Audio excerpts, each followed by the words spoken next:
What is up, movie lovers? Welcome back to the Pass the Popcorn podcast, the only show where the popcorn is fresh, the takes are hot, and the spoilers are usually accidental. I'm your host, Nick, here with my co-host, Rob. What's up? And we are absolutely pumped that you're here today. Whether you're a casual streamer or a diehard cinephile, you've come to the right place. Today we're cutting through the hype, breaking down the shots, and diving deep into the films that have us all talking. Grab your snacks, find your seat. The show starts right now.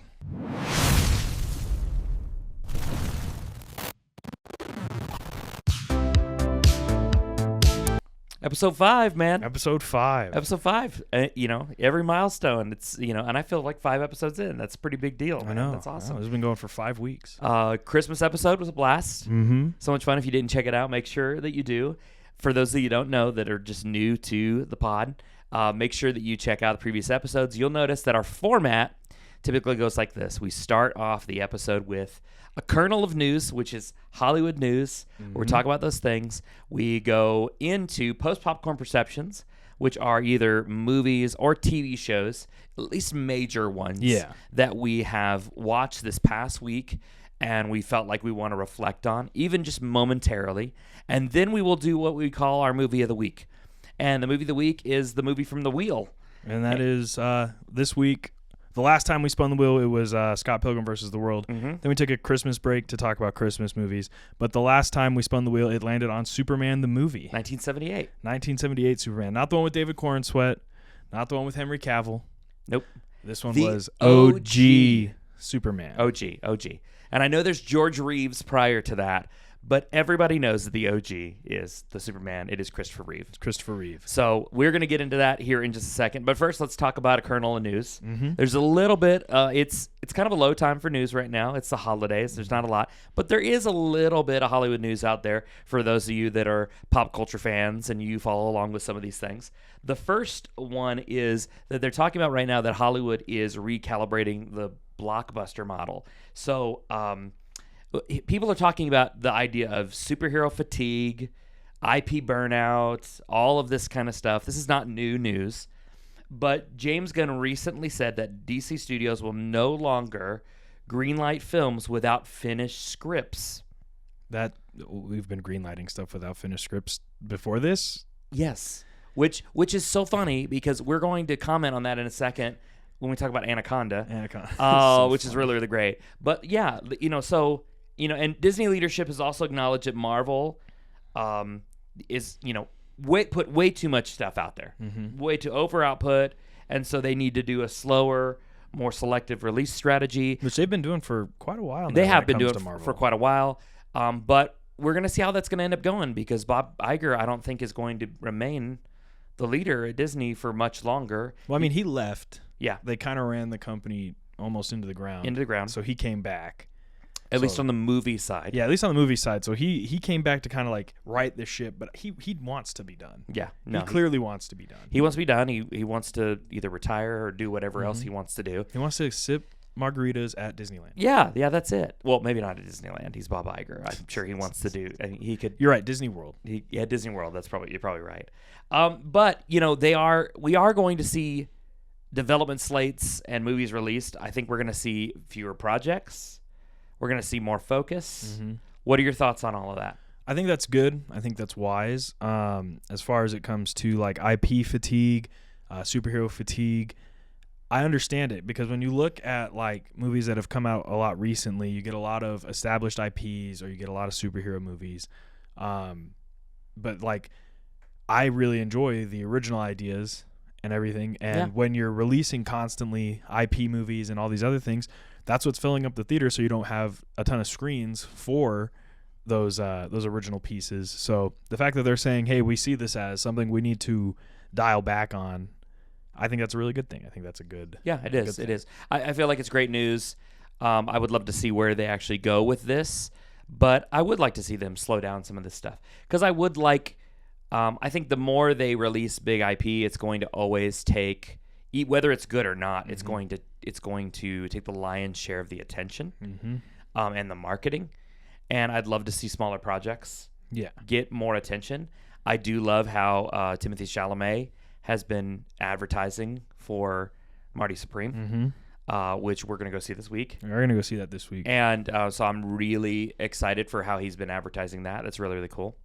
But yeah, I think that's great news. There's nothing really groundbreaking about that, but it is new news that they are working on, and James Gunn is talking about that. And with James Gunn, that's a big deal because DC is on the cusp of really getting some great momentum here after everything else.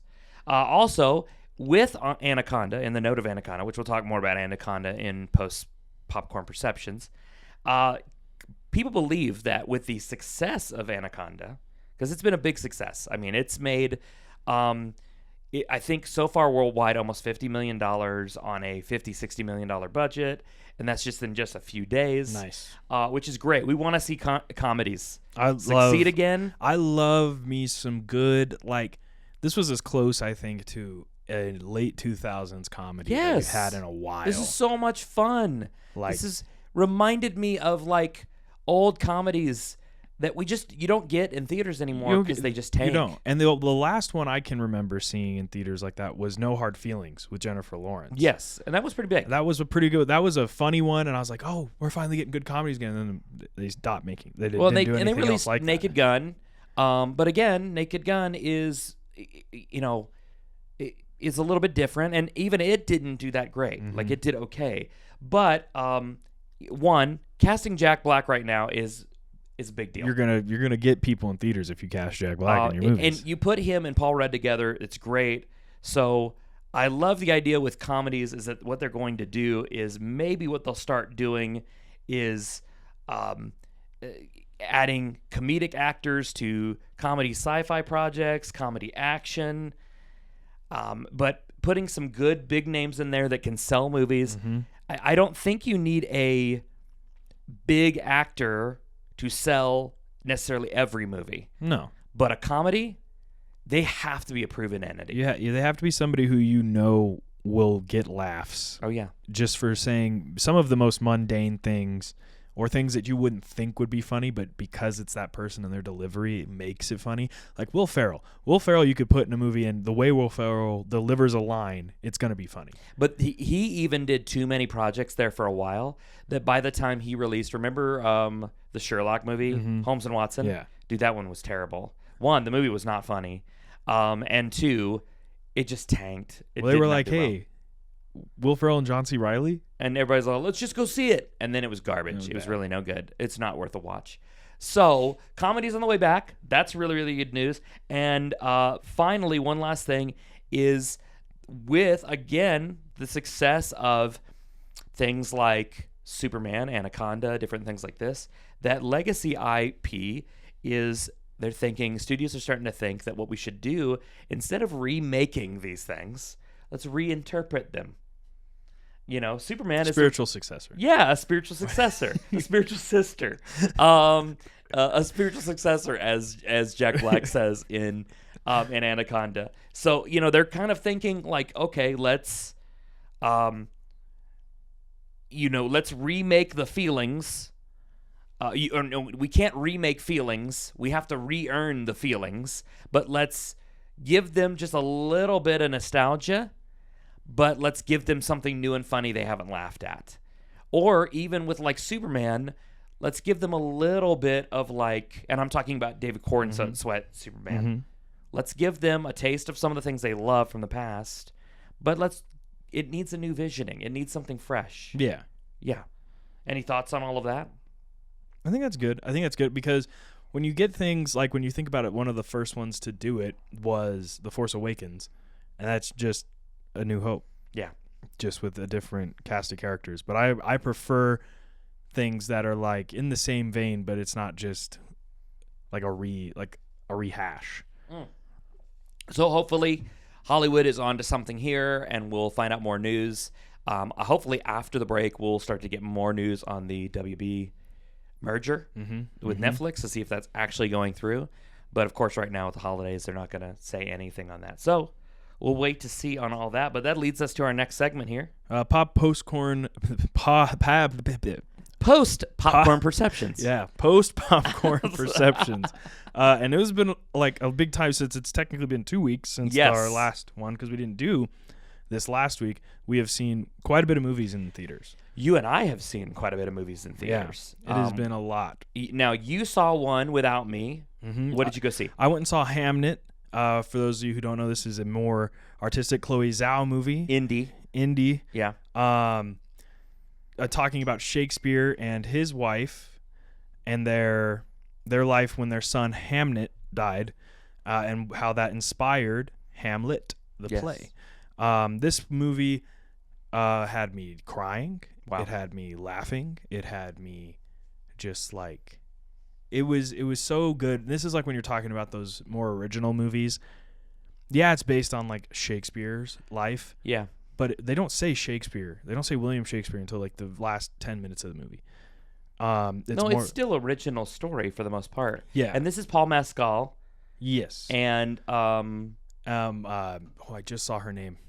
She did such a good job. I just think of her as Agnes, because that's her name in the movie. Here, I'll look it up while you're. But tell us a little bit about. This is in a movie where you would assume that they're going to be following a lot more of William's perspective. This movie follows his wife, like she is the main character. Jessie in this Buckley. Movie. Yes, Jessie Buckley. Oh, she's great, actually. She does a phenomenal job. She's crazy. She's a crazy lady in this movie. Not saying she just her character's crazy. She's in a really good movie called The Lost Daughter a few years back that was actually exceptional. All right. She does, like, her and Paul Mescal do a fantastic job. I was a little worried because I saw Gladiator 2 and I was like, Paul Mescal, bro. I know, but that's not Paul Mescal. That's not Paul Mescal's fault. That's why in this movie, when his acting, phenomenal. It was such a good story. It was such a good thing. I felt you can watch this movie and you're going to connect with a bunch of different people. The main two are William Shakespeare and his wife. And I was really connected to how William was dealing with things in this movie. As being somebody who views himself as more of a creative. Yeah. He's stuck in the farm town. There's nothing really for him to have a creative outlet, so he has to go to London to do it. But his family is kind of resenting him for that because he's not around. So it's just a really good one. This is a good story. This is one that you don't necessarily need to see in theaters. Yeah. But when it comes out like digitally or physically, like on a streaming network, it's a good watch. Good. You will cry. I'll have to check it out. Absolutely. I finally saw Avatar 3: Fire and Ash. I really enjoyed Avatar 3. Now, you saw it in 3D. I did see it in 3D. It is long. He's not wrong. It is incredibly long. Nick, I think originally when I spoke to you about it, you were like they could cut an hour out of this movie. Yeah. I don't know that you could cut an hour. I think you could cut about a half hour out of this movie. I do tend to think that sometimes James Cameron makes semi-bloated projects. This is probably one of the more bloated of his projects. There isn't anything necessarily new here technologically, because unlike Way of Water, where they're doing this major technology of underwater everything, the fire segment of it is not really that big of a deal. No. But there's a lot more like grief and character development. And I recently rewatched Way of Water, and I was like, man, Way of Water is incredible to watch because you're like, how did they do this? How did they do this? And you can go back and watch the behind the scenes. It's amazing. Fire and Ash, I think, has better performances. Yeah. But Fire and Ash is a much heavier movie. Mm-hmm. It is about grief. It is about revenge.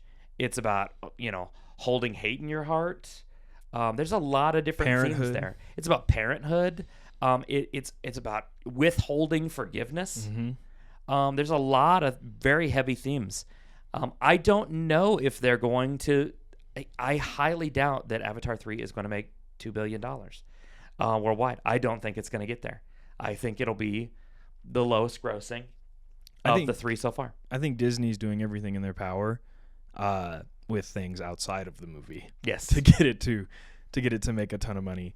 Being like this time, so I've seen it twice. The first one we talked about it had the we know your motivation for seeing it, but tell the people. Had the Steve Rogers trailer. Mm-hmm. This one we went. I didn't believe the online chatter of there's going to be a different trailer each week. Yes. I went, there's no way.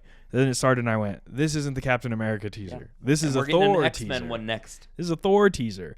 And now the next one's supposed to be X-Men. So their strategy of, hey, for those of you who are uber nerds, like me, you could go to see this movie a bunch of times and see a different trailer each time you go. That, like, truthfully, if I go a third time, am I going to sit through the whole movie? Probably not. I'll probably go, man, look at that X-Men teaser. All right, I'm out of here. Yeah, I don't, there's no way. There's no way I'm going back to a theater for these trailers. I will just wait. I don't care if it takes 2-3 weeks. It's not that big of a deal to me. We're going to get it eventually. But to each his own. To each his own. To someone who's trying to get platinum status, yes, I have to go. I already got my platinum status, so I'm good to go. I've got mine. I know you're still working on it. I'm still working on it. So I know you're working on it. But Avatar 3, good. Do I think you need to go see it in a theater? Yes, it's very much a movie you should see in a theater. If you like the Avatar franchise, go see it. If you haven't seen Avatar, I don't know that you would care, but try to see it. You try to see it in the theater. But if you like the Avatar franchise, make sure you go see this movie. If you can handle it in 3D, wearing 3D glasses for 3 hours, watch it in 3D. Yeah, I cannot, so I did not. That brings us to, let's save Anaconda for last, actually. Mm-hmm. Let's talk about David. We went and saw that today. We did go see that today. Before we get to that one, we went and saw SpongeBob SquarePants. Oh, we saw SpongeBob SquarePants. We went and saw SpongeBob SquarePants, and this movie's so dumb. Big guy. Big guy. SpongeBob, big guy, pants okay. Yeah, okay, I'm telling you. It is such a stupid movie. But that's SpongeBob. My kid had a blast. Yeah, that's SpongeBob. SpongeBob is dumb and stupid, and it's for kids. And there was but I had a really enjoyable time. I was laughing. We were laughing. It felt like watching old SpongeBob cartoons. Yes, it felt like early on, not the newer SpongeBob movies they've made, but older SpongeBob cartoons. Patrick being silly, the jokes being over the top, just classic SpongeBob. So if you like SpongeBob, you'll like this movie. Yeah, go see it. Very much. It was, but if you don't like SpongeBob, go see this movie for the Teenage Mutant Ninja Turtles Mutant Mayhem. Best part of the whole movie is the opening mini movie. The mini movie prior to SpongeBob, and it is Teenage Mutant Ninja Turtles Chrome Alone 2. Oh, it's so good. We talked about it in our Christmas episode a little bit. It is such a good mini film. It just makes you want more Mutant Mayhem. It just makes you want more Teenage Mutant Ninja Turtles. Oh man, and I love the turts. Love the turts. Oh, they're so good. I love the turts. But yeah, SpongeBob. It was. There's something about this movie though. If you go into this watching this as a grown adult, you're gonna notice there's a lot happening really fast. Yeah. And Rob was like, what's going on? I was like, well, they got to keep the kids' attention. Like they do that. Like if you have ever seen the memes where it's like, hey, you're trying to talk to somebody, but then you have to put like Subway Surfers underneath it for them to focus. That's this movie. Yeah, this movie panders very much to kids. It is like, hey, we know kids struggle to pay attention to things that are longer than like 15 seconds. We're gonna every 15 seconds. So speaking of movies that don't pander to kids, but is a good kids movie, is David. One, I didn't feel at any point that this movie pandered to kids. It had silly, like David's little sister and funny characters. And just the way he talks to the sheep. The way he talks to the sheep and the way the sheep interact and everything. But genuinely, and I think there's a lot of good Christian movies. But just like Hallmark movies and all those, I also think there's a lot of not very good Christian movies that are done really cheesily. And David is the most fun watching an animated Christian movie I have had since Prince of Egypt. And that's saying something because I hold Prince of Egypt is in incredibly high regard. Yeah. And David was that good. David was phenomenal. The music was really good because it is a musical. Yes. The music was really good. And it's somebody who I've grown up with the Bible and grown up with stuff. There's still little things that they're like Jonathan being older than David. Yeah. Was like something that somebody who's grown up in church, I always pictured Jonathan and David as being the same age. Yeah. Like hanging out with each other. But it was interesting to see that. I corrected you on that. You did correct me on that. On several things, actually. So there was theological people on this movie to make sure that they got things correct. But it was cool. It was so interesting to see, and it's what I think's crazy is that it's taken so long to get a movie like this made. Like now, recently we're getting a lot more stuff about David. You have like House of David. You have this. But it's like, as far as things in the Bible go that you could easily make a movie out of, David is one of them, and nobody's done it. Yeah. So this one was really good. I think kids will like it. Adults will like it. It's fantastic. And like, here's the deal. Do you need to see SpongeBob in a theater? Nah. Like, when it's streaming, you can watch it and have fun. Mm-hmm. If you love SpongeBob, go see it. Go see David. Your family will have so much fun.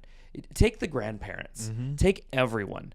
This movie, this movie is unoffendable too. It's just good. Mm-hmm. I know friends of mine who aren't necessarily Christians, and they have seen it, and they were like, "It was a really well done animated movie." Yeah. But to anyone else I know who loves that stuff, it was solid. It was very, very good. One of the best things too, when we say like go see this in theaters about this movie, the people who make it, Angel Studios, they do a thing with pretty much any one of their movies where they have a way for you to get tickets for free. This movie in particular, though, their way to get free tickets is they want kids to go see this movie. Yeah. Because they want kids to have somebody in the Bible that they can relate to, and that's David, because he's a kid through most of this movie. So if you have kids, you can go on their website and you can get tickets for free for your kids to go see this movie. If that's not your thing, then by all means, you miss it. But if you go into it with an open mind, I think you'll really, really enjoy it because David's very well done. Yeah, and it's just also a great story. It's a great story. That leads us to our last of our movies, post-popcorn perceptions, and then we'll talk about Stranger Things for just a minute. Yeah. We're going to talk about Anaconda. We've already kind of, out of all the movies I've seen this past week, Anaconda was the most fun. Anaconda, you know how we said SpongeBob was really dumb, stupid, and funny, but we had a good time? Yeah, Anaconda is those same things, but it's better. But so much better. It's so much better. It is dumb and all of these things. Very meta. And for those who don't know, like what I mean by that is it is very it references itself. It references the old movie that it's being remade off of. It references the filmmaking process. It's bringing you in on the whole filmmaking process as if you were like a part of this whole experience. Jack Black is great, but he's just being Jack Black. He's just being Jack Black. And Paul Rudd's being Paul Rudd. Paul Rudd's being Paul Rudd. Tandy Newton, so funny. Who steals the show? Two people that steal the show. Steve Zahn is so funny in this movie. He's so great. And then I don't even know the name of the actor who is the Brazilian guy. Santiago? Santiago? I don't know Santiago. Oh my gosh, I need to look him up. Tell us what you thought of it while I look up Santiago. I thought this movie was great. I loved, the marketing for this wasn't necessarily trailers. It was like Jack Black just talking about being on set, but it was him doing it as the character. And so this movie is someone who has gone to film school and knows like the stuff that they talk about is just funny. It's funny when people make movies that make fun, that are like serious movies that make fun of Hollywood and the way that making movies is. And this movie does that. Every chance it gets, they're making fun of making movies. His name is Selton Mello. I'm probably butchering that, but Selton Mello, and he has been acting since childhood. A fairly big actor in Brazil. Nice. I'm glad we got real Brazilian. Yeah, great. He is genuinely funny, like really, really good. He steals the show in several of the scenes he's in. The whole cast. There's some spoilers at the end, which we will not give up. Yeah, we don't give up spoilers for in post popcorn perceptions. Yeah, no, ever. So we won't tell you anything else about the movie, but we do tell you, if you want a good comedy, go watch Anaconda. Go to the theater. If you want to see more comedies in the theaters, go to the theater and see Anaconda. It's so good, and I think it's pretty clean. Like, it's not like a little bit of language here and there. A little bit of language here and there. I mean, it's PG-13. Yeah. So no, it's not bad. It's not bad at all. It's you don't have to worry about like gore stuff, but it's because it's a big snake. But it's there, and it's so it gets you jumping every now and then too. It does. It's great. Does. But Jack Black's phenomenal in it. Paul Rudd is phenomenal in it. Ice Cube's there. That's not a spoiler. He's in the trailer. Yes, he's in the trailer. Ice Cube's there. It's just a fun watch. And if you also are like us, who you like really like the movie making process, this will make you laugh even more. Even more. Just when they're like themes. It's all about the themes. It's all about themes. Oh my gosh. They're you can't help but laugh with them because they're so ridiculous. So that leads us to talk about episodes 5, 6, and 7 real quickly about Stranger Things. Yeah, Stranger Things Volume 2. Your thoughts on 5, 6, and 7? Honestly, coming out of episode 4, part of me is a little let down. Episode 4 was epic. Episode 4 was epic. And I just actually watched something literally right before we started recording this where somebody was like, do you think directors need to like chill out a little bit with hyping up their projects? And they were like, absolutely.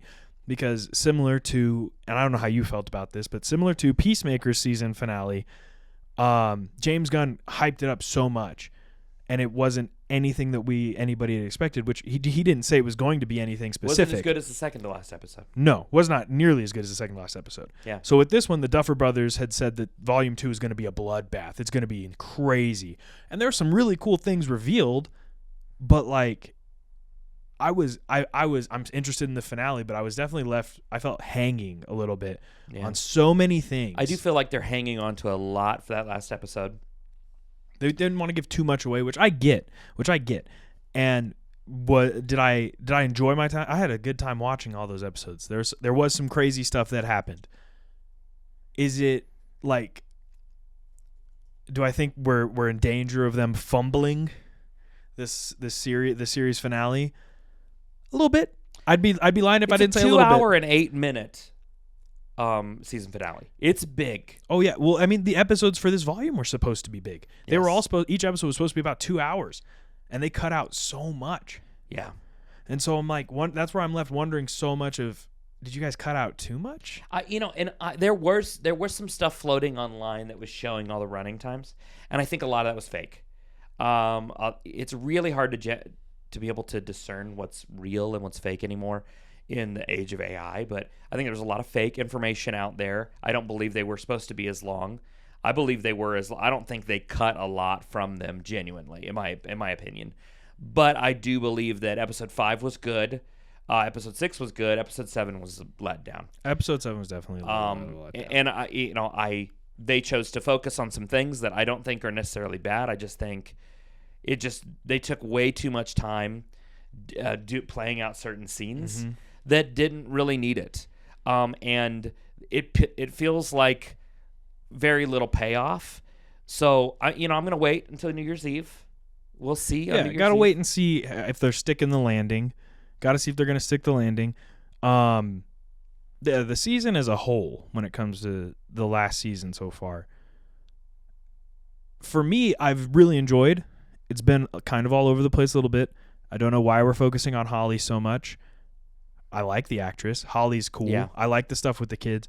But for this to be 10 years in the making, I'm kind of in the boat of, I want to see Dustin, Lucas, Mike, Will. Yeah, I want to see more of them. I want to see 11 doing stuff. We haven't really seen. I mean, she's like, she has moments, but she's not really the star of this, which is, and I feel like they're setting up something for another series. And this is sometimes the mistake that some of these studios, big studios, and directors can get into, is they care so much about setting up the next project that they forsake the current project.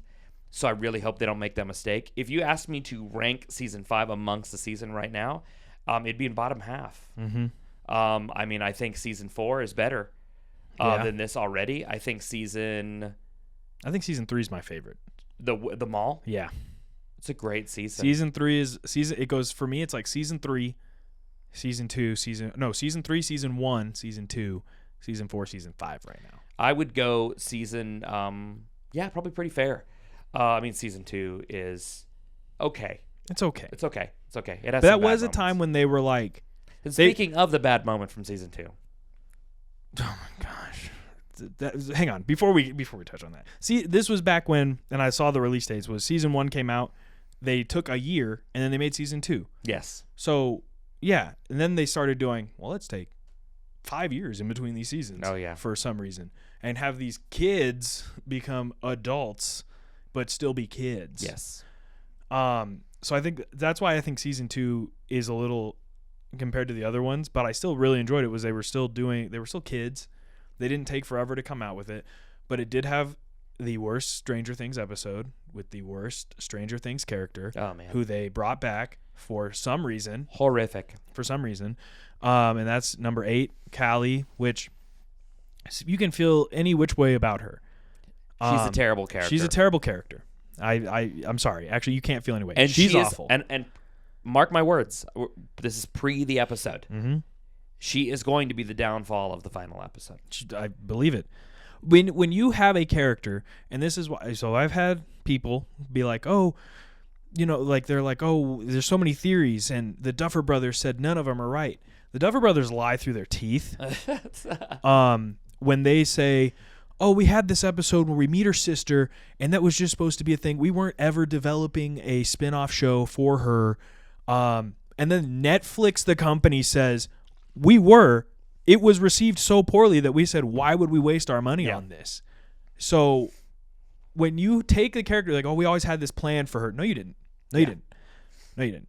You're still trying to, you're like, oh, well, let's bring her back. We really like the actress. Actress could be totally cool. Her character sucks. I don't know why she's there for half the thing she's there for. She's just, and I love that in this season, they insist on her standing in the background. She's just always there. For all these scenes. And it's almost like the Duffer Brothers are like, hey, don't forget she's here. Hey, don't forget she's here. Hey, don't forget she's here. If it's a super cool reveal like that, she had, like, Vecna's been, like, influencing her, similar to how he was Will, cool. Yeah.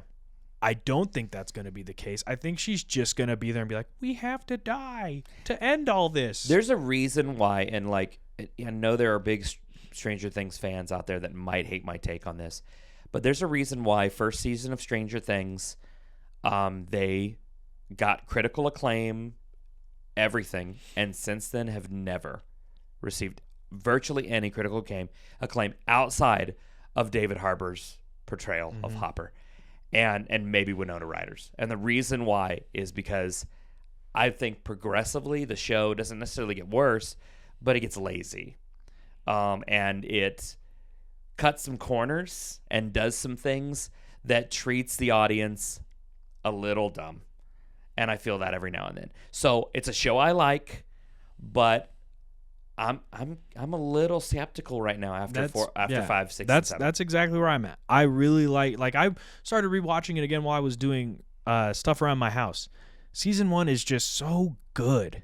Yeah. Season 1 is just so good. Like, that's why it's number 2 for me. I just really enjoy season 3 because I came late to the Stranger Things party. I didn't watch season 1 and season 2 when they first came out. Man, I watched season 1 the minute it came out, and I fell in love. I thought it was just phenomenal. It was so good. Well, actually, still one of my very favorite first seasons of anything ever released. Actually, this makes actually a good thing. I saw it online was something about this particular season, this particular show is all like they were like building up so much craziness. I know we had a strike, we had a lot of stuff in between season 4 and season 5. Yeah. But the way they built up this season, you expect it to be how Welcome to Derry was.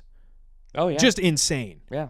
Just insane. So many people, when Welcome to Derry was announced and they were talking about it, they're like, it's going to be like Stranger Things, but with Pennywise. Yeah. And then, Welcome to Derry did the thing that Duffer Brothers can't for some reason until the last episode, which is kill people.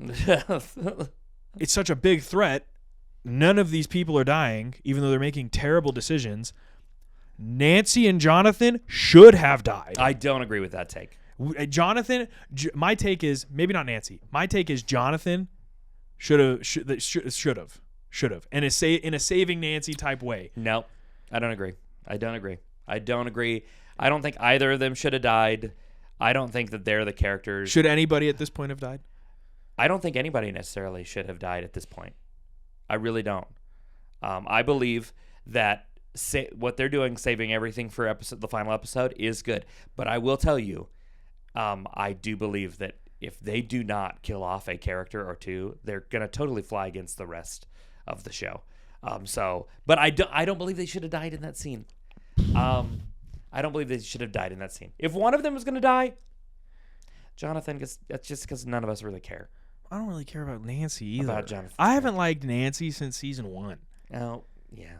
But There's reasons for that. It's character reasons. It's character Okay, reasons. sure it is. All right, we'll come back to that another time. We will unpack that next time we come back around. But let's get to our movie of the week.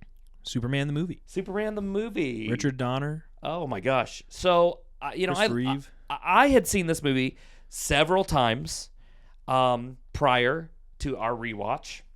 This was my first time. Just watched it yesterday. Mm-hmm. Rewatch of it.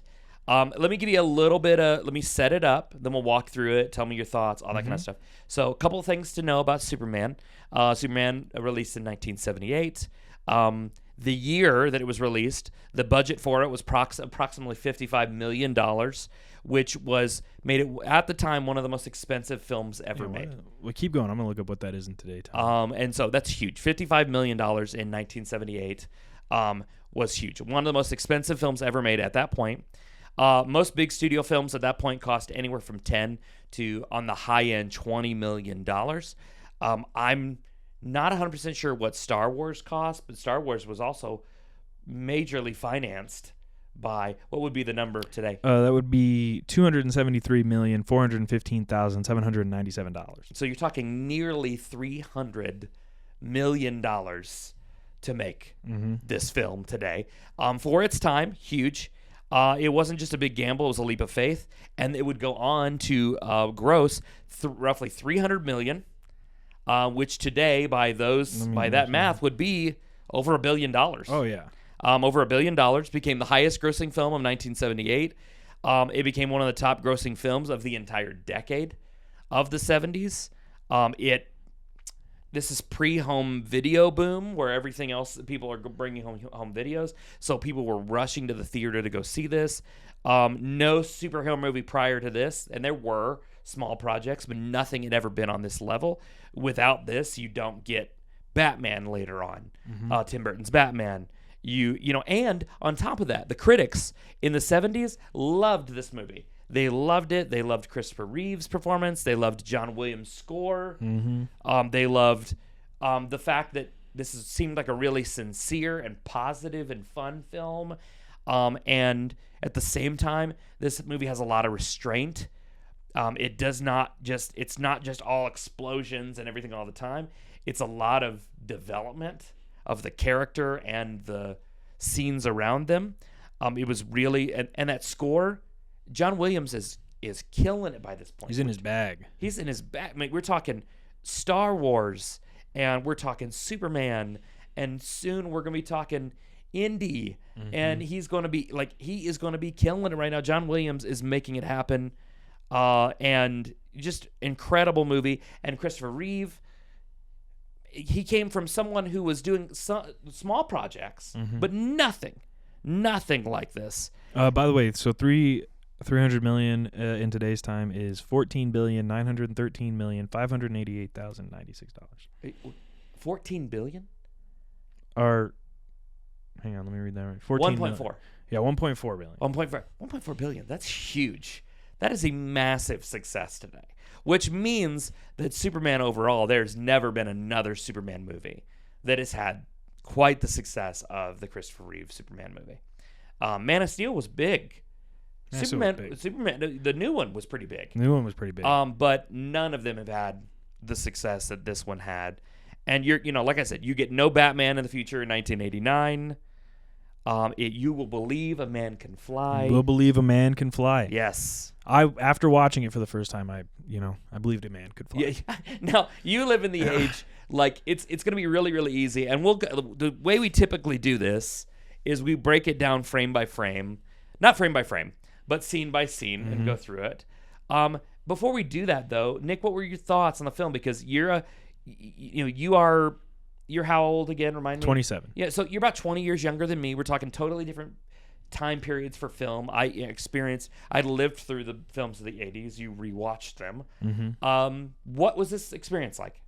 It was interesting. So my first movie theater Superman was Superman Returns with Brandon Routh. Yeah. Which, I didn't know at the time when I first saw it. I was like, oh, Superman's returning? What's going on here? Is that it's supposed to be a continuation of Christopher Reeve's Superman. Yes. And So after the 4 films. After the 4 although films, they more or less act like 3 and 4 never happened. Pretty much, in some way, but they're both terrible.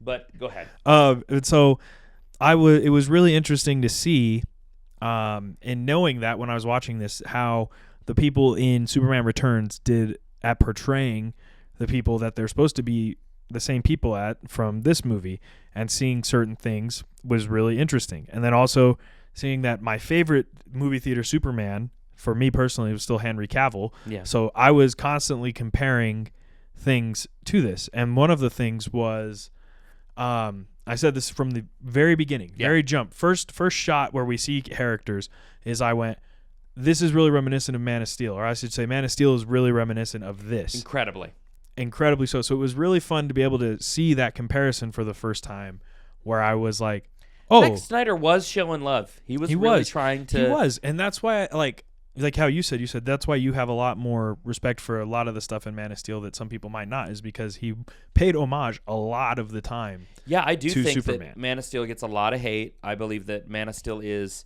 and if we do another one of these watches, we will watch Man of Steel, but I do think that Man of Steel is, in comparison, problematic, pacing-wise. Oh, yeah.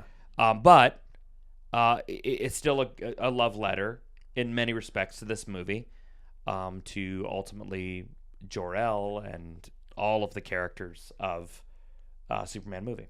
Yeah, and it was interesting to see a different take on, or as Robin said, he said Christopher Reeve, his Clark Kent is probably one of the best Clark Kent distinctions between Clark Kent and Superman. And I came away with it saying, yeah, that's true. He did a really good job at distinguishing the two. I think Christopher Reeve is, without a doubt, the best Clark Kent we have ever had. And I would argue that on TV and in movies. As a Clark Kent, he is phenomenal. He's really, really good. Because and that's partly Richard Donner, the director's making, is he makes sure that you feel like that when he is on scene, he is virtually invisible. Like you don't even hardly see him, which is what Superman wants. He wants Clark Kent is the persona. Superman is who he is. Yeah. Clark Kent is the... It's similar to how with Batman is who he is. Yes. And Bruce Wayne is his. Bruce Wayne is the persona. Is the persona. It's who he pretends to be. Yeah. But Batman is who he is. And interesting thing here. Okay, so we often like to talk about the year movies were released, especially big movies. This was released in 1978, Nick. Do you know any movies from 1978? Wasn't New Hope 77? New Hope was 77, correct. The year before that, 1977, one of the most important and major years for films. But 78's not bad. 78, you get Superman that year. Okay. You get the horror genre completely is changed because Halloween's released, Dawn of the Dead, and remake of Invasion of the Body Snatchers, all released that year. Grease is released that year. Saturday Night Fever is released that year. So music movies are big. John Travolta is blowing up in 78. Animal House comes out that year. That's a good one. Animal House comes out that year. That's huge. Deer Hunter comes out that year. Deer Hunter is the Best Picture winner that year. Midnight Express comes out that year. And then and you have today we get a lot of animated movies that are a little heavier. But we don't remember that back then they were also really popular. There was one called Watership Down. You should look it up. Watership Down is really interesting. It's based on a book. And yeah, this is an interesting story of a very heavy story. So, Superman finishes on top against some really good competition that year. So it's not like it just released in a year with a bunch of duds. It's a big year. So that leads us to the movie. And starts us with the Krypton prologue at the beginning. What'd you think of how that was all put together? Oh, that was really good. This is a time before computer generated things. Yes. And so you get a lot of miniatures. And at the time, I could see it being, you're like, whoa, that's cool. But somebody who knows when miniatures are being used, you get a lot of appreciation for it because you can spot it. Excellent. And the use of miniatures in that beginning was awesome. I mean, at first I thought it was the Fortress of Solitude because I feel like I know what the Fortress of Solitude looked like. So I was like, oh. And in my head, again, I'm unraveling how I see. And I'm like, oh, Krypton is. I was thinking Man of Steel Krypton, so I was like, what is this ice stuff? This is the fortress? He's in the Antarctic. Yeah. But that ended up being Krypton, and he start with the trial of Zod, and I was like, they do this in Man of Steel. Terrence Stamp, who will show up later. So, and look, in the beginning of the movie, they set up something that will show up later, but then they play out a whole different story for you because they want to set up what the comics set up about this authoritarian person in Zod and the people that exist in this time. That Jor-El, Superman's dad, is not just a scientist, but he's a prophet. Like, he's being ignored. He's telling people there's something wrong. They're ignoring him. And Marlon Brando. I was gonna say he's played by Marlon Brando, who you said did not give a crap. Oh, did not. And here's an interesting thing: Marlon Brando negotiated creative control over Jor-El's dialogue and likeness. So meaning he was ultimately saying, Marlon Brando was saying, I don't care what he looked like in the comics. I don't care what he said in the comics. I'm going to say whatever I want to say, or what my writers, which was Mario Puzo from The Godfather, they write. And because he wanted to, and ultimately, by doing that, I have to give a lot of credit to Marlon Brando. He actually elevated that role. And because he did... Krypton. I think because he did, you get a really good version of Russell Crowe's later on that plays off of less comic book and plays way more off of Marlon Brando's than anything else. So I'll give, for not caring that much, Marlon Brando kind of killed it. Sorry, it's just the Krypton thing. That was just how he said the planet name. And it's Krypton, but he goes, and Krypton. I'm like, what did you just say? so from that point they launched Superman, which in a really weird looking ship. Yes, I have to be honest, that ship was wildly shaped. Yes, like not in a bad way, but it was like it again. Coming from a place where this is the first time seeing it, and whenever I think of Superman ship, I think of comics where it looks like a rocket ship, or I think of Man of Steel where it looks like a pod, or I think of something like I think that this was it looked like a disco ball with ice spikes coming out of it, and I was like, yeah, absolutely. What are we? Okay, and for the time, I think that was kind of reminiscent of the type of things that were created. Yeah. So you have that ultimately.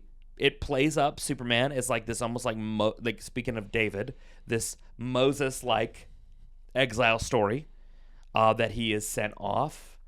So you to see the biblical themes there. He is sent off, and then ultimately, this is where through that whole season, the John Williams score. Tell me your thoughts on. You've heard that score before, but hearing it in the movie, it was really good. It was really good. How much did it elevate the movie? A lot. Especially down the line when we get to when we first see him in the suit, like he first transforms. That it elevates it so much, and the scene it works. The only thing that didn't work for me in the beginning, or like this part, was when Krypton's like getting destroyed and it's just bodies flying all over the place. No, yes. I was like, that's really 70s. Because it was. And when you go back and watch these movies, some of you, like myself, may not pay attention to some of those small details. But some of you, like Nick, who does pay attention to those and is paying attention to little things like that from a creative point of view, you do see these little things. Yeah, you see the little things, and they don't take you out of the movie. They don't take you out of the movie. It was just like, it's one of those things where like I'm the type of person like I'll see something like that and I'll laugh, and if somebody's showing me a movie they love and it's not a funny part, they'll be like, "Why are you laughing?" I'm like, it's hard for me to explain the little detail I just noticed. Yeah, but I mean, this one like the Krypton's getting destroyed, but it's just the fact that all these guys in these high-vis suits are just flying around. Yeah, it was campy. Which it's a comic book movie, so campiness is okay. We encourage campiness in comic book movies. And then they do a thing when his ship is flying. Yes. That I told you about that not recently. I would say that he did this. They did this like maybe 10 years ago, or so. Neil deGrasse Tyson, they wanted him to be in a comic book explaining Superman's trip here to Earth. And he said, okay, how far away are we saying Krypton is from Earth? And they said it, and he goes, oh, so when he gets here, he's a grown man. And they're like, no, he's a baby. He goes, okay, so either he needs to fly in through a black he makes it real scientific. Yes. And in this movie, you see him age in the pod. But in like the previous ones and like previous iterations or like ones that I've seen, he comes out not as a toddler, but as a baby. Yes. But this one's standing true to the comics when he gets out and lifts the truck and everything. So he comes out. So you see him age. You see Superman's been in this pod for a minute because he gets put in as an infant and he comes out as a toddler. Yeah. So you get a little bit of that, and they realize that the whole scientific side of all of this is less important to them in 1978. That they're telling a comic book story, and they're going to, and it will be framed as such. Yeah. That ultimately you're going to see a man fly. All of this is going to defy expectation. And I don't think, like, in this time, in the 70s, like, now your average movie viewer, or at least your cinephile, because of movies like Interstellar and other movies like this, they have a, like, real, an idea of time space and how these things are supposed to work on some level. So it ultimately plays out a little bit differently in this. But yeah, it's still very interesting how it's done. But I did not know that Neil deGrasse Tyson actually had done. And so since that point now, it's canon in the comics that I think he his ship is one that can bend time and like can bend space time, so that he gets to Earth relatively quickly. Good. Big nerdy stuff from the comics. But we see a little boy come out, nude little boy. I gotta mention that because it jump scared me. Mm-hmm. It's the 70s. It's the 70s. Is what it is. He lifts a truck, which looked really good. Looked really good. Caveat for this entire movie, because I just wanted to say it now. As you said, if you can believe a man can fly. I said this when we had talked during the movie, watching it, is nowadays you hear a lot of people say, oh, movie magic. And what do you mean by movie magic? Well, nowadays it's like, oh, you have CGI, you have special effects, you have all these things that you can do. Movie magic back in the day was doing things practically to make them look real. Yes. This entire movie does a really good job of playing with different aspects of movie magic, whether it's forced perspective, it's seeing a guy fly, it's a baby lifting a truck and making it believable. Miniatures. They did a really good job of movie magic back in the day that lots of people don't really think about now. They think, oh, movie magic is the Hulk, is movie magic, a big green guy. Yeah. And nowadays, yes, but I don't want movie magic to be a lost art form, so I want to be able to point it out so people can see. Yeah, it was different. It was different. It was really, really good. It was really good. And then, when the baby arrives, that enters you into the Smallville period of time, which they spend not a ton of time on, but they give you just a little bit of, like, you notice the color change. Mm-hmm. The movie is immediately brighter. Yeah. Immediately so much brighter. It's Americana. It's slower paced. It is Jonathan Kent, Pa Kent, and Ma Kent. They're Martha teaching Kent. him. Martha Kent. They're teaching. Why'd you say that name? Ma Kent. Martha Kent. Why'd you say that name? Martha. What's? Why'd you say that name? Why'd you say that name? Is it his mother's name? Is that your mother's name? Martha. Why'd you say that name? If you get that reference, then you get us. You understand us. And so, yeah, Clark is here. He's being taught that you need restraint. Just because you could be the greatest football player of all time doesn't mean that you can. He would be the GOAT. He'd be absolutely amazing. But just because you could do this and just because you could do that or all these things, and even when we get to Jonathan's eventual death, mm-hmm. which falls over at the farm, he has to come to grips with the fact that you can do things, but it doesn't mean that you should do things. Yeah. Especially at this point in his life. And so it really sets up the mythology of who Clark Kent is mm-hmm. to Superman. Yeah. But we still really don't know at this point, as a moviegoer, who Superman is. Yeah. Nothing has told us. Any other thoughts on that scene? I mean, we see him run really fast. Yeah. And that's about it at this point. He jumps. He does a big jump. He has a big jump. He's running really fast. Which leads to mention him mentioned yesterday about Superman and flying. Oh, so and Man of Steel did a good job of this. Is Superman's original powers wasn't flight. He is faster than a speeding bullet, as powerful as a locomotive, more powerful than than a locomotive, and he could leap over buildings in a single bound. Yes. So his thing was like that he could jump because he was really strong. And if you watch Man of Steel, when Superman starts to do his first thing, is he's jumping. Yeah. Henry Cavill Superman is jumping. And it wasn't until later that they made him be able to fly. So seeing him jump and stuff in Man of Steel and in this one is paying homage to the fact that he didn't originally have flight as a power. Yeah. They gave that to him later. Yeah. No, very, very good. So that leads to Jonathan's death, and all that leads to Martha. Talking to him and basically keying him in on his ship. And the little device that he's received, and which ultimately keys him in to go to the Arctic, where he is going to build the Fortress of Solitude. Yes, and the Fortress of Solitude, and which is over a Fortress of Solitude. If you know that reference, you'll know you'll also friends with us. This is a 12-year process of learning. It's teaching him discipline. It's going to ultimately create the person of Superman, but it's also, what was it? Man of Steel really plays out this portion of his life a lot more than this movie does, which is nice. But you could also see why this movie didn't get into it, because it's not like not having it steals anything away from the story of Clark Kent Superman. Yeah. You don't really need that season to know. Yeah, yes, okay, not to be, religious or talking about anything else, but yes, we know that Jesus lived from this year to this year and everything else, but I don't know that we need to know on these other years of what happened with Jesus. Like, everybody's always like, well, what happened from Jesus from here to here? Well, what happened to Jesus in this point and what happened to Jesus in this point are pertinent to the story. Yeah. And in this node, in this mode, this is incredibly important. So, Fortress of Solitude, what'd you think of how it looked?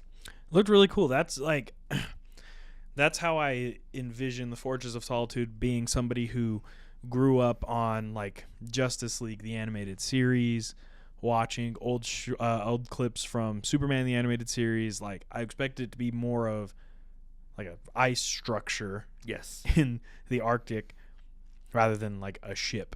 Yeah. That's there. Yeah. So it was really cool to see. And virtually every Superman since, not all of them, but virtually every Superman since has treated it as such. Yeah. That the new one with David Cornswet, it's built more like this. Mm-hmm. Although I do love in the new James Gunn one how it builds up and comes down to hide. I think that's actually brilliant. I think that is really cool. It played into seeing Superman Returns, being the first Superman I saw in theaters, was when in that movie, spoiler alert, it's on this list, so we might talk about it at some point, but Lex builds a giant island out of kryptonite. Yes. But it showed in this one where he throws that thing and it creates it. I was like, oh, okay, so that's why it does what it does in Superman Returns. Yes. Is because they established that here. Well, it is, and it's less being directly kryptonite as much as it is Krypton technology. Yeah. Because there is kryptonite, and then there is Krypton technology.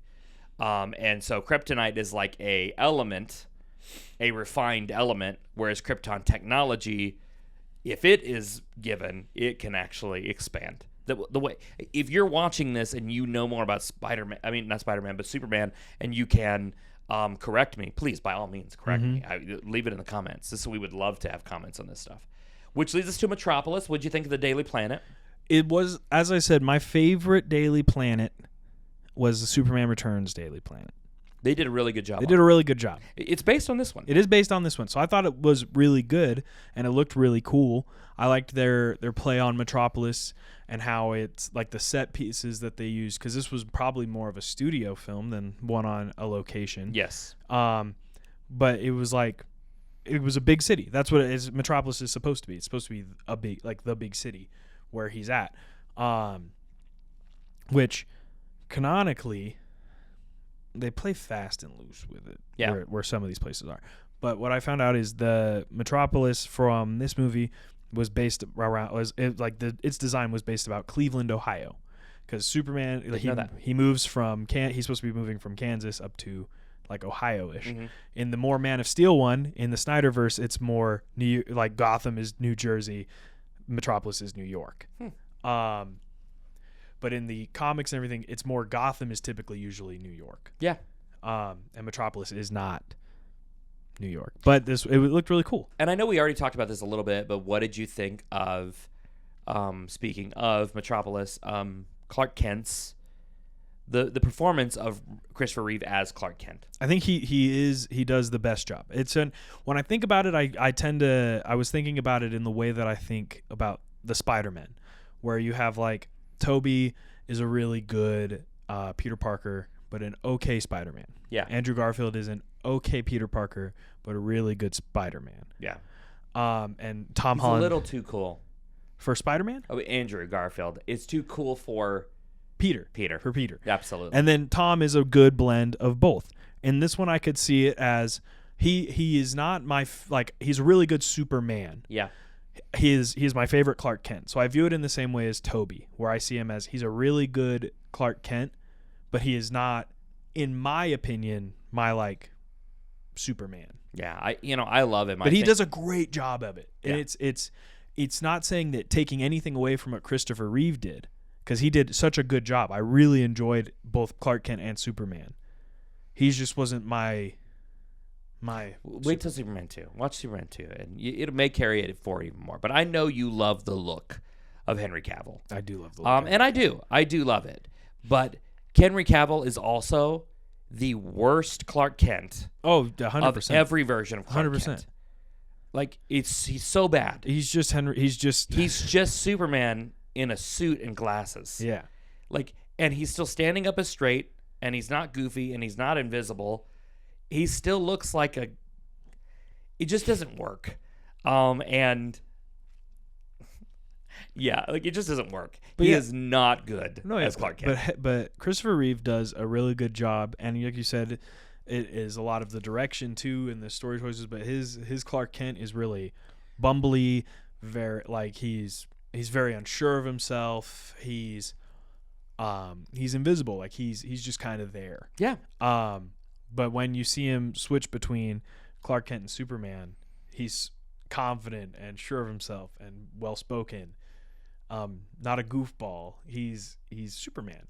Which ultimately leads into the next couple of segments of the movie, which are all about introducing characters to you. The next segment right there at the Daily Planet is introducing Lois Lane to you, as well as the scene at her apartment. Mm-hmm. This is, showing you that Lois Lane, which Margot Kidder, who is the Lois Lane in this movie, is very good.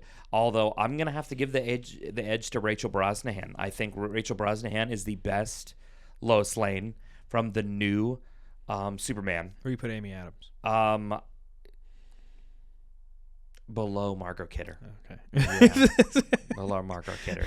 I love Amy Adams as an actress. She's incredible. I just don't think she's as well. I don't know. She's a little, which is funny because Amy Adams is so not cold and has such a great personality in every movie, but they make her to be just very cold in everything. Versus Margot Kidder is still somewhat fun and everything, and you get a little bit of that with Rachel Brosnahan, but you also get playful banter still. And I don't feel like Amy Adams did that as much. Nothing to say about Amy Adams. She is literally one of the best actresses ever. She is so good. So they introduce us to Lois Lane, Perry White, Jimmy Olsen. Who, I hate to say it, in the new Superman, the Jimmy Olsen's the best Jimmy Olsen.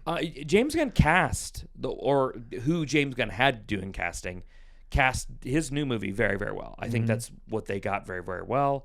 Although I love the Jimmy Olsen in this one. Again, Zack Snyder, Jimmy Olsen, Hey, dude, he's a secret agent who gets shot. Boom. Right in the head. And he's done. That Literally. was Jimmy Olsen. If you didn't know that was Jimmy Olsen in Batman v Superman, congrats, you're with most of the Millions world. of people that were all like, what? And, yeah, Jimmy Olsen doesn't even show up in Man of Steel, does he? Nope, he doesn't show up till Batman v Superman. Yeah, till Batman v Superman, and then he's just it's really... It's rough. Again, one of the many things that I think, personally, that Zack Snyder messed up on some of these things. He did some things right. But, again, one of those things. So you get all those characters, which ultimately you lead to the flying scene. Oh, before that, we get Gene Hackman. Yes, you are introduced to Lex Luthor as... He pushes a guy in front of a train. Who is, oh my gosh. So, he is... One, Gene Hackman is one of the greatest actors of all time. I know you haven't seen as many Gene Hackman films. I have. French Connection is an incredible film. Unforgiven is such an incredible film, and he is so bad in that movie. Royal Tenenbaums, though. You've seen Royal Tenenbaums. He's so good as the dad in that movie. This quiet grumpiness. Gene Hackman is just so good in so many things, and he plays Lex is this arrogant, charming, dismissive, just like, and it's not purely about destroying Superman. It's about, I got to outthink him. Yeah. I have a IQ of 200. I want to be the smartest person, not only in the room, but in the world. Yeah. And I don't want anyone to be more powerful than me. That's Lex. That's his motivation. Now, I know you were telling me yesterday, you don't like that motivation as much as... Yeah, I think Gene Hackman did a fantastic job as Lex. The more the movie went on, the more I was like, I really like this. I really like his Lex. His motivation in it, though, where it's like he does this interview with Lois, which we'll talk about here in a second, but he does an interview with Lois. Superman does an interview with Lois. He sees it, and just immediately I was like, well, we got to kill this guy. Yeah. I don't like this. I'm like... For existing. Just for existing. Yes. As where I really... Like it made me kind of think, and it might have been Zack Snyder playing a little bit of homage, but that's kind of what I thought about with Jesse Eisenberg's Lex. It was like he said something in the movie where he was like, oh, we got to see how good he is or and everything. I was like, oh, that's pretty much what Lex said, where he says, if God is all powerful, he cannot be all good. Yeah. And so I was like, interesting. There was a little tie in there amongst the let's just count, I obviously Smallville, Michael Rosenbaum is one of the best Lex in any of them, and I think he's better than some. But amongst, let's just say Jesse Eisenberg, Gene Hackman, Nicholas Hoult, how would you rank those three Lexes? I would put Nicholas Hoult at the top. Yeah, I loved his Lex. Yeah, I loved his Lex, and that his Lex. I may agree with you, actually. His Lex made me enjoy that movie a lot, just because his snarkiness. And it might just be from the generation that I'm from. Like, he was a rage baiter. He was rage baiting Superman. Yeah. But he also, I really liked his motivation of where he didn't want to have somebody, like he didn't want the peak of humanity to not be human. Yeah.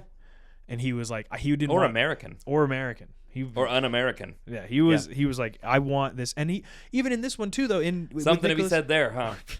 Something to be said there. Even this one with Nicholas Hoult too, similar to back to the Gene Hackman one, where his whole plot was like, he's like, I'm gonna get this land, and it's gonna be prime real estate. Yeah. That side of it is, I'm like, oh, okay. It's the cold calculation of the Nicholas Hoult and the Gene Hackman. Of that people are completely expendable and I don't care. And it's not to say that Jesse Eisenberg doesn't do that. They just don't give him enough time to develop the character to do that. Yeah. Because they make his full motivation of science. And proving a point. And almost. Proving a point. Proving a point almost that everybody's reaching out for this Superman. He goes, he either is all good and not all powerful, or he's all powerful and not all good. And he wants to prove that point, and that's his main motivation, is proving that point. Before we move into the last two segments of the movie on the missile crisis and the ultimate turn back of time, the flying scene with Lois, any thoughts on it? I thought it was really like his whole interaction with Lois was Great chemistry. Great chemistry. I think it's a lot better than Henry Cavill and Amy Adams. I felt like they had zero chemistry. They had zero chemistry. I actually give their chemistry the edge over David Cornsweet and Rachel Brosnahan. It was just so like that's tough for me because I felt like David Cornsweet and Rachel Brosnahan's chemistry in the new Superman was off the charts. But you're not wrong. Well, I think Christopher Reeve, you were saying, what was it, Riz or something like that? He had the super Riz. He had the super Riz, man. Like, he was, like, so good. Yeah, and I think maybe if in the newer one, if you had given us that where Lois doesn't know that he's Superman, where he is playing both sides. But in the newer one, she already knows. Yeah. And so it's like, yeah, they're going to have that banter, that chemistry. This one being, we've seen Clark interact with her. Yeah. And then to see how differently he interacts as Superman. She's enamored with him. She's enamored with him. He's playful. He is quirky.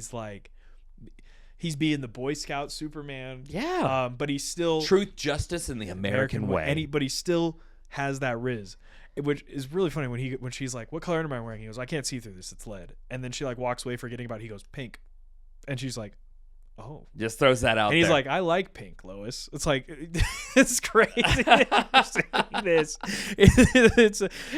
And he's so sly about it, and he's so good, and it shows you the playful, fun humanity of Superman that, like, that's my problem. Like, I don't mean to unpack so much of Man of Steel, but, like, that's my problem is by making Superman purely a god, you forget any of his humanity. And so you make him inhuman at some point. Whereas Christopher Reeve does such a good job of reminding you that this is a guy who grew up in Kansas. And yeah, he's from another planet and all these things. But he's lived with people and he's been through high school and he's flirted with girls and he's done all this stuff. And that means Superman knows how to do those things. And I think David Cornsweet gets that.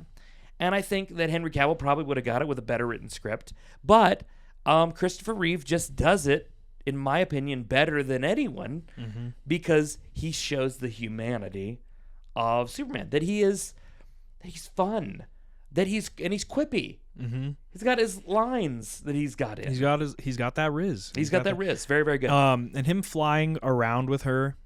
I know Ashley. Yeah, she struggled with that She scene. struggled with how is she flying? How is she floating? How's she floating like, he's there? barely holding on to her To which hand. I had to just keep saying, we're watching a movie about superheroes. Please suspend all logic at this point. I think it was really good. I really liked how they went into the classic Superman and Lois, like he's holding her and they're kind of spinning in the air. Yes. And it was cradling her, holding. Yeah, and it was a really like you had seen him fly before this, which also I said to you, I love when Superman doesn't seem to be straining with things. Like when he gets the helicopter, he's just like, whoop.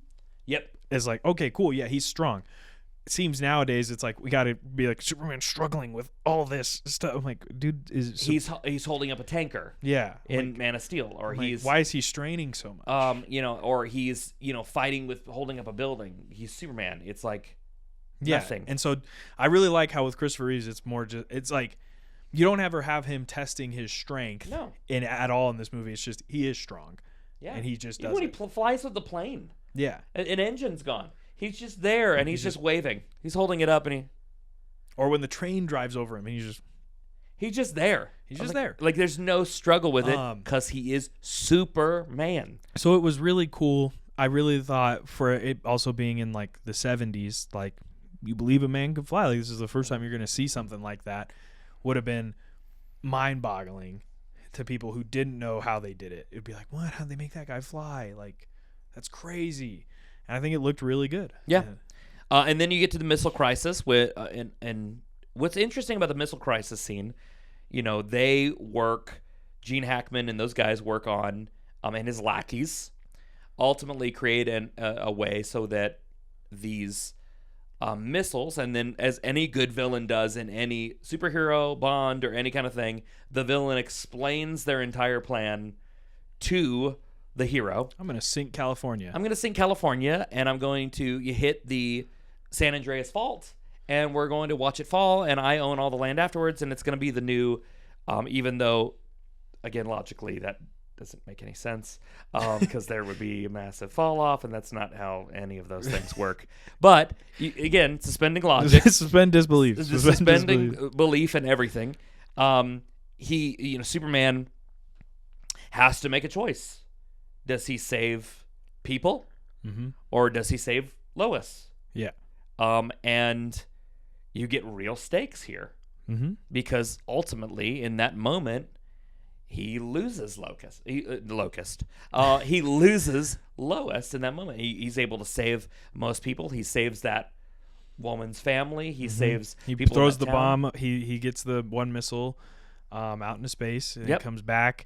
The other one had struck, but he goes in and he lifts back up the fault line. Oh my gosh, that was a cool scene. He's underground, and it kind of shows you lifting and everything kind of like Coming back in up. reverse. Again, Showing his absolute strength. saves Jimmy, which we kind of glossed over this a second ago, but he does do a job of saving everything in this, which when you, again, hate to unpack so much of Man of Steel, but I mean, when you have a movie or a character that's been remade Yes. 2 other times, you kind of draw comparisons to it. You can't help. Henry, I said this to you the other day, and I'd love to unpack it more when we do Man of Steel, but his Superman had been Supermaning for a literal hour Yeah. before he starts fighting people. So all the destruction is what it is. But then when you look at David Cornsweat's, he cares about saving people a lot. Yeah. To the point where they're real cheesy about it, and he saves the squirrel. That's my one. I'm like, dude, James Gunn, I don't care how much of a Boy Scout he is. Don't have him saving a squirrel. But again, that was what I was telling you watching it. That was a callback to when he gets the cat out when of he the tree. saves the cat out of the tree. It's meant to show more humanity than it is cheesiness. Yeah, which I would have said. I would have still excused that scene more if like all of a sudden Christopher Reeve's like, oh, the squirrel is caught in the fault line. Let me move. He didn't do that. Yeah. It was, hey, we fixed this. He was saving all the people. He saves Jimmy, but then he does come to find. He sees Lois's car, and he finds her trapped, pulls her out, and he didn't get to her in time. Yeah. She dies in that moment, and Superman ultimately fails. And I think it's kind of a throwback to, Pa Kent has died. She has died. Pa Kent has told me prior to this that sometimes things are going to happen and I can't do anything about it. But he is so moved. He's like, all this power, and I still couldn't that save her. I couldn't save her, to the point that, and here's something interesting. You kept telling me in this one, because it had been so long since I had seen it, but you kept telling me, is the turn back the earth scene from Superman 2. Well, I found out a little tidbit of information. The ending of Superman 1 was originally intended for Superman 2. Okay. And it was moved into this film during production. So they moved it into here. And this, which I think is actually a good move. It shows his ability to be able to just move heaven and earth virtually for this. And I think it gives you this kind of like, just because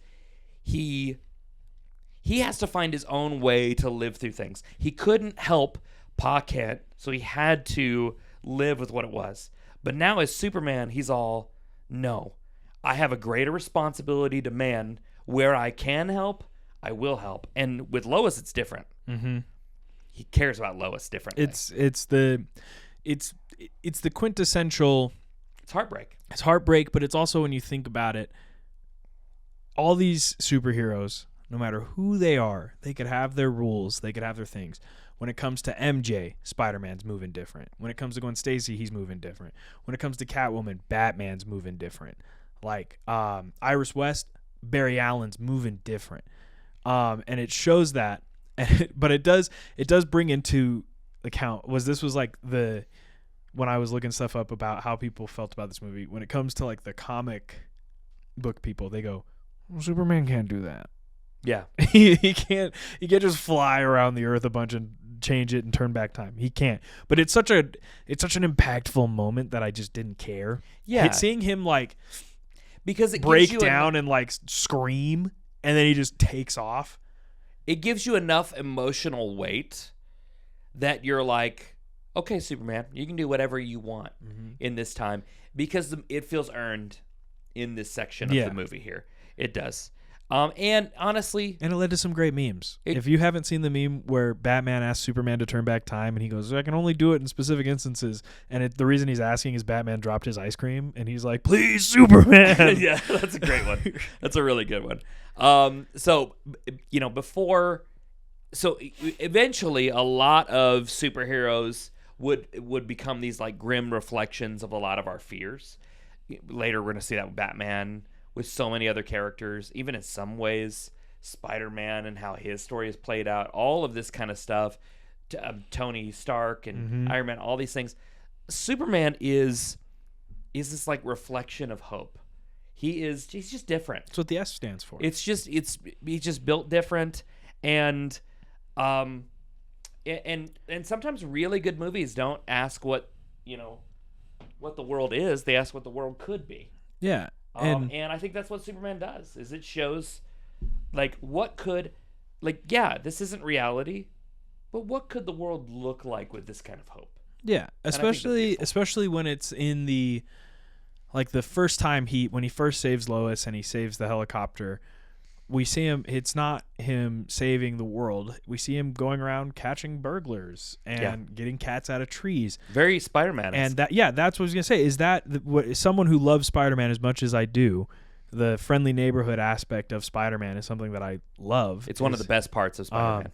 We got to see like a friendly neighborhood Superman. Yeah. Where it's not always defeating alien invasions and stopping missiles. It's helping all those people around you as the best as you can. Yeah.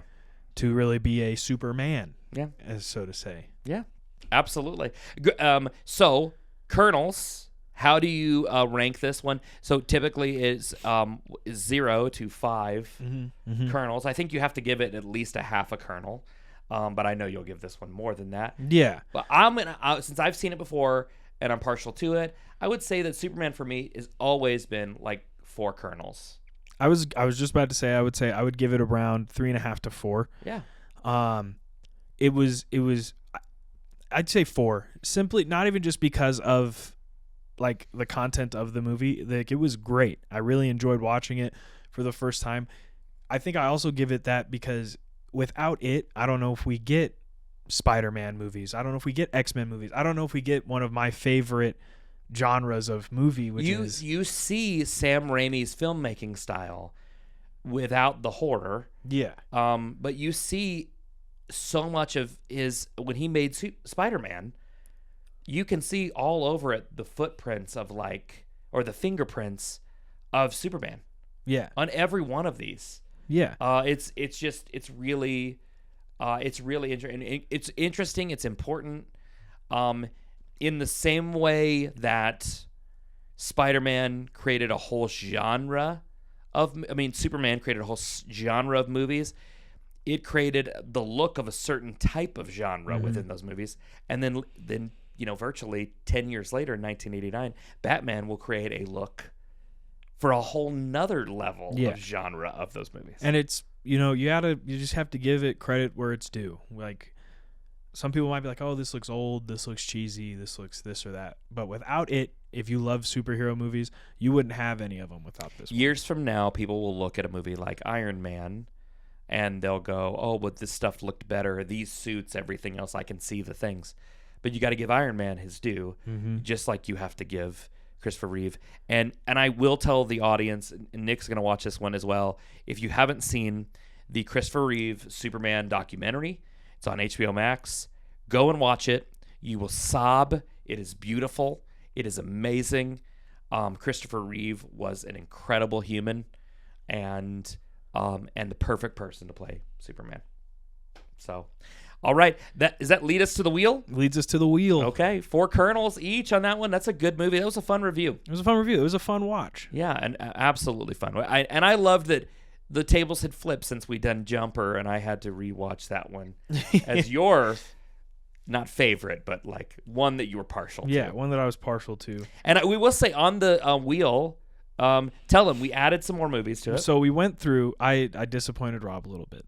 this past week. We went through his movie. So the movies in the movie library are some that I don't own, but it was essentially my entire digital movie catalog. Some physical copies that I have that I don't own digitals of. And so we went through Rob's, but we specifically went through Rob's to find movies that I had not fully seen or had not seen Folks, yet. I cannot even begin to tell you can't the out me. amount You of can't lists. out me on this one. You can't out me. Oh my We're gosh. gonna lose all credibility if you I out me on want some to of tell these. you the movies he hasn't seen. You can I'll tell you that one of them was Gremlins. Oh, One of them was Gremlins. and Gremlins 2, the new batch. And Gremlins 2. There's others, but we don't need to get into that. Okay, we'll save it for later, but we have added those, which is going to make the podcast, all of this, so much more fun because we're going to continue to discover cinema together. Mm-hmm. So, all right. Alrighty. Let's spin this wheel here. Spin the wheel. What do we got? We got Step Brothers. Step Brothers! Oh my gosh. That's going to be so much fun. That's going to be so much fun to rewatch. Oh my gosh. Okay. We are both fans of Step Brothers. This will be a blast. Will Ferrell and John C. Reilly. Aside from that one, I'm telling you, it's insane that we talk about. Talk about Will Ferrell and John C. Reilly, and then it shows up. That computer is like listening to us. But like we said, aside from the Sherlock Holmes one, John C. Reilly and Will Ferrell are typically a comedic duo. Other guys, fantastic. Daddy's Home. Daddy's Home. No, Daddy's Home's not them. I know the other guys is him and Mark Wahlberg. That's Oh, him and Wahlberg. That's him and Mark Wahlberg. John C. Reilly and him. Oh, Talladega Nights. Yeah, Talladega Nights. Step Brothers. Step Brothers. What else did they do together? The Holmes, the Sherlock. The one. Holmes and Sherlock. Yeah. And then they did a lot of stuff on Funny or Die. Yeah. A lot of stuff on Funny or Die, which is really, really funny. If you ever, speaking of Christmas stuff, since we've just come out of the Christmas season, they did a remake, literally a shot-for-shot, word-for-word remake of the old Peace on Earth Little Drummer Boy that David Bowie and Bing Crosby did way back in the day. I mean, it is shot-for-shot exactly. Watch it on YouTube. It's not funny.